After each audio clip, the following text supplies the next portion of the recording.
Baik, terima kasih banyak kepada penonton setia yang masih lagi menonton rancangan Salam at Ramadan kita pada hari ini bersama-sama dengan yang berbahagia Ustazah Isfadia Ahmad Dasuki membincangkan topik uzur boleh puasa. Dan sekarang kita pergi kepada segmen yang kedua, sesi soalan dan jawab bersama dengan Ustazah Isfadia. Ustazah, dah bersedia? Baik Ustazah, kita mulakan dengan soalan yang pertama. Wahidah dari Seremban, dia cakap, saya nak berpuasa tapi ujian kat rumah ni macam-macam.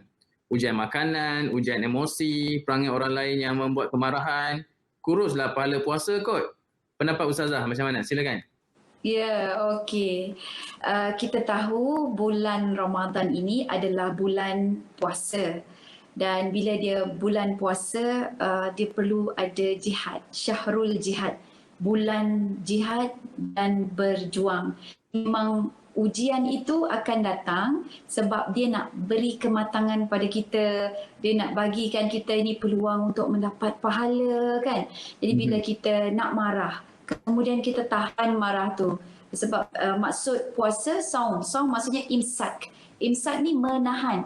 Jadi bila menahan diri daripada marah, menahan diri daripada nak bergaduh kan, kita menahan emosi, menahan dengan perangai dan sikap orang lain contohnya. Itu semua adalah jihad, itu adalah perjuangan. Jadi Ramadan ini adalah jihadun nafs. Bila maksud jihadun nafs adalah berjuang berhadapan dengan nafsu kita. So benda-benda itu semua datang daripada nafsu kita kan. So kalau kita tak berjuang, macam mana kita nak kuasai nafsu tersebut? Jadi benda itu adalah sebagai satu lumrah. Dan apa yang perlu kita lakukan adalah kita kuatkan hati kita, kita kuatkan jiwa, kita kuatkan semangat kita. Dan menghadap benda-benda tu kita selalu cakap dengan diri kita, inni saim. Jadi maksudnya aku ni puasa ni, aku ni puasa.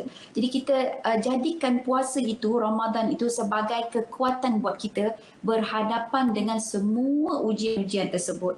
Jadi ini tips yang terberikan oleh bagi Nabi Muhammad sallallahu alaihi wasallam. Bila nak marah aja, sebut pada diri sendiri, bisikkan pada diri sendiri, aku puasa ni, aku puasa.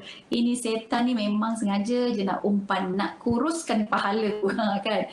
Dia nak curi kita punya pahala. Jadi sebab tu kita kena banyaklah berbisik pada diri kita, kuatkan diri kita. Bacalah ta'awuz. Jadi ta'awuz ni maksudnya kita sebut a'udzubillahi minasyaitanirrajim. Jadi bila kita baca a'udzubillahi minasyaitanirrajim, kita minta perlindungan daripada Allah supaya Allah jaga kita daripada godaan dan juga umpanan syaitan. Memang syaitan diikat tapi bukan bermakna latihan syaitan yang syaitan dah bagi pada kita selama doesn't work kan. Jadi dia masih lagi ada dalam diri kita. Sebab tu kita kena berhadapan dengan perkara tersebut secara kuatlah dan kuat. Baik Ustazah, soalan yang kedua, Syahidah dari Pantai Dalam. Dia kata, ni saya rasa ni dilema orang yang masak. Dia kata, dilema dalam masak makanan berbuka. Tak rasa macam mana nak tahu sedap ke hidup? Orang Perak kot Ustazah, silakan. Nak tahu sedap ke hidup kan. Jadi memanglah dalam bulan puasa ni kita kena reda lah dengan apa juga cita rasa masakan kita kan. Tapi kalau misal kata kita dah siap-siap merancang masakan kita, kita dah tahu dah dia punya sukatan-sukatan. Biasa sebab tu kalau chef yang bagus-bagus, dia orang memang ada sukatan dia tersendiri kan. Jadi kita tahu besar periuk ni macam ini, berapa sudu garam yang boleh mencukupi. Macam itulah kan. Jadi kita ajar diri kita pada skill ataupun kita standardkan kita punya kemahiran memasak. Itu yang pertama. Kedua, kalau kita tak tahu skill macam tu, ajaklah anak-anak kita dan ahli keluarga kita untuk redalah dengan apa rasa tu. Dan mereka pun akan tahu bahawa ini adalah sebahagian cara untuk rasa sabar dan mak sudah susah payah untuk masak. Kita kena bersyukur, patutnya kita bantu mak, jangan banyak komplain mak kan. Jadi kita bantu mak macam mana nak masak dengan cara yang baik dan sebagainya. Jadi memang bagus perempuan ni kalau dekat dapur tu itu yang dipikirkan kan. Kalau dekat rumah kebajikan ahli keluarga masak tak sedap nanti macam pula diorang nakkan tak berselera. tak ada kesihatan, nak supply tenaga kan daripada makanan juga. Jadi bagus sangat perasaan tersebut. Jadi insya-Allah lah boleh mungkin jadi bahan untuk keluar daripada masalah tu. Cuma kalau nak rasa juga boleh, sebab hukum dia makruh rasa-rasa ni. Tapi sebab kita nak rasa, kita tidak apa orang kata tak terkilan lah, masak tak sedap kan. Jadi boleh rasa, gunakan bahagian lidah mana. Sebab kita tahu yang bahagian depan rasa apa, bahagian tepi rasa apa kan. Dirasakan sikit, lepas tu jangan telan. Ya. Jadi jangan telan, kemudian kita luahkan semula dan berkumur-kumur lah. Itu adalah sebahagian cara bagaimana diharuskan untuk merasa. Tapi jangan telan. Itu saja dia punya syarat. Baik. Lala daripada Nilai, Negeri Sembilan, dia cakap, kawan saya ni suka ajak saya mengumpat.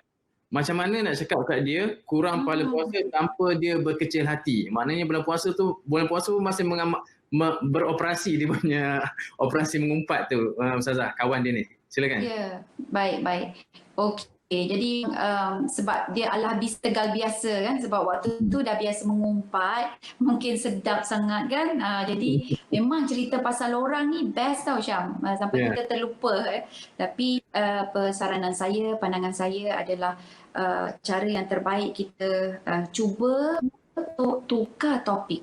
Jadi mula-mula kita join, jangan terus kata tegur kan, apalah kau ni, kalau cakap dengan kau ni asyik membawang aja kan. Jadi kawan tu nanti rasa memanglah kecil hati dan malas lah bercakap dengan kita, tapi bukan menghentikan dia punya bawang tu.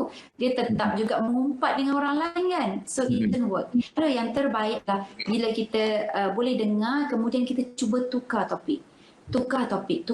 Jadi bila kita tukar topik, kita juga menyelamatkan sahabat kita tu. Kita tak tinggalkan dia, tapi kita tolong dia, kita selamatkan dia supaya apa? Supaya dia juga tidak terjebak dalam perkara-perkara yang tidak baik. Dan sesekali mungkin kita kata dengan penuh rendah hati, kita pun cakap, kita ni dah cerita pasal orang dah ni, tak baik ni. Kita kan puasa. Jadi kita gunakan alasan yang ini, so'imun, kepada sama-sama kita kan berpuasa, kita elok cerita ni, jomlah kita cerita benda lain kan. Jadi insya-Allah sahabat kita ni kadang-kadang dia tak perasan, bila kita ingatkan dengan cara yang baik, mereka akan boleh buat dengan cara yang baik.